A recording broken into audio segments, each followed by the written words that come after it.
Hey guys, welcome back to another tutorial video. So in today's video, I'll show you how to set up automated savings on the Chime app. So first, open the Chime app and sign into your account. Then go to the savings section and look for the available automatic saving option.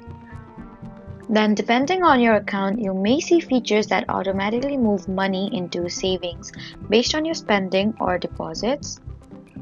Now choose the option you want to use and review how much money will be transferred and how often.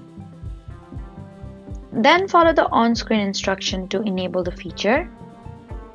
And before turning it on, make sure you understand how the automatic transfers work and that you have enough money available for your regular expenses.